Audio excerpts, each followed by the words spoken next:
Once upon a midnight dreary, while I pondered weak and weary over many a quaint and curious volume of forgotten lore, while I nodded, nearly napping, suddenly there came a tapping, as of someone gently rapping at my chamber door. "'Tis some visitor," I muttered, tapping at my chamber door. "Only this, and nothing more." Ah, distinctly I remember it was in the bleak December, and each separate dying ember wrought its ghost upon the floor. Eagerly I wished the morrow, vainly I had sought to borrow from my books surcease of sorrow, sorrow for the lost Lenore, for the rare and radiant maiden whom the angels named Lenore, nameless here forevermore.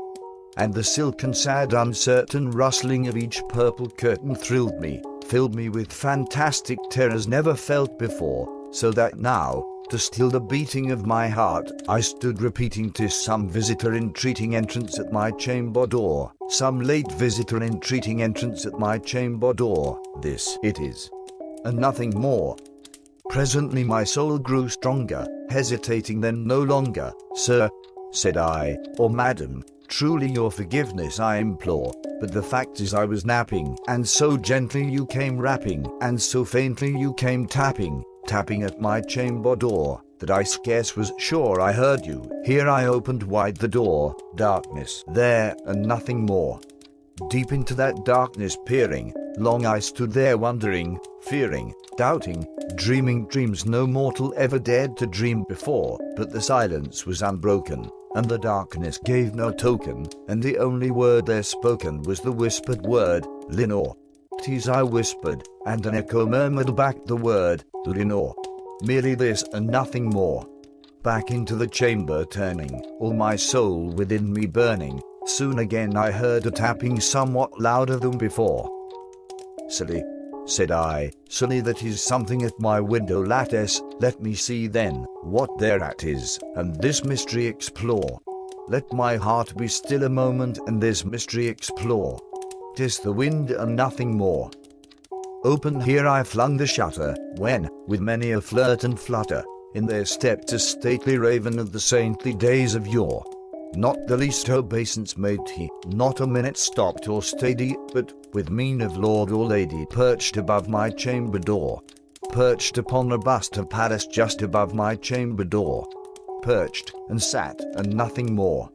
Then this ebony bird, beguiling my sad fancy into smiling, by the grave and stern decorum of the countenance it wore, told thy crest be shorn and shaven. "Thou," I said, "art sure no craven, ghastly grim and ancient raven wandering from the nightly shore, tell me what thy lordly name is on the night's Plutonian shore." Quoth the raven, "Nevermore." Much I marveled this ungainly fowl to hear discourse so plainly, though its answer little meaning, little relevancy bore, for we cannot help agreeing that no living human being ever yet was blessed with seeing bird above his chamber door, bird or beast above the sculptured bust above his chamber door, with such a name as Nevermore. But the raven, sitting lonely on the placid bust, spoke only that one word, as if his soul in that one word he did outpour. Nothing further then he uttered, not a feather then he fluttered, till I scarcely more than muttered, "Other friends have flown before, on the morrow he will leave me, as my hopes have flown before." Then the bird said, "Nevermore." Startled and a stillness broken by reply so aptly spoken, "Doubtless," said I, "what it utters is its only stock and store, caught from some unhappy master whom unmerciful disaster followed fast and followed faster, till his songs one burden bore, till the dirges of his hope that melancholy burden bore of nevermore."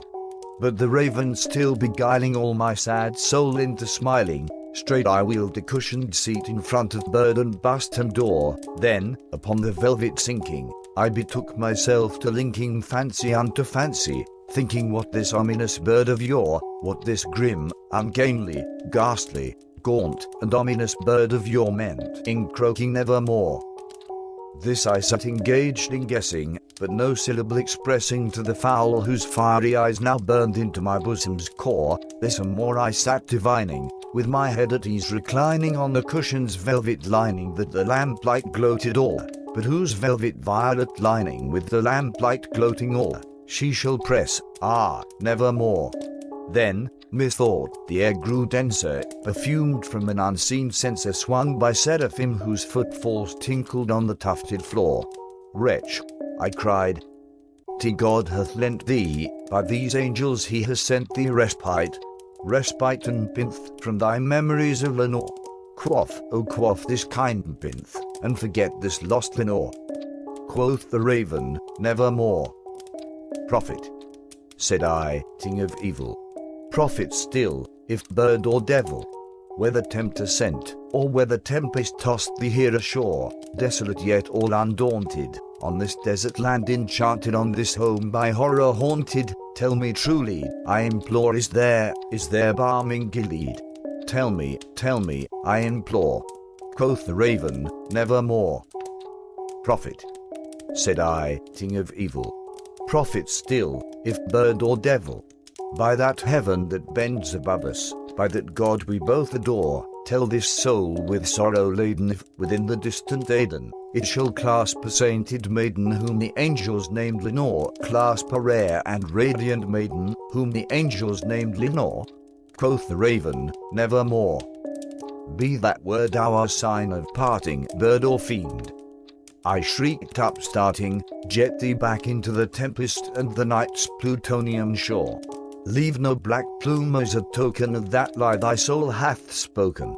Leave my loneliness unbroken. Quit the bust above my door.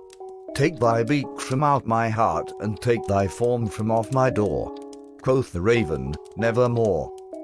And the raven, never flitting, still is sitting on the pallid bust of Pallas just above my chamber door, and his eyes have all the seeming of a demon's that is dreaming, and the lamplight o'er him streaming throws his shadow on the floor, and my soul from out that shadow that lies floating on the floor shall be lifted nevermore.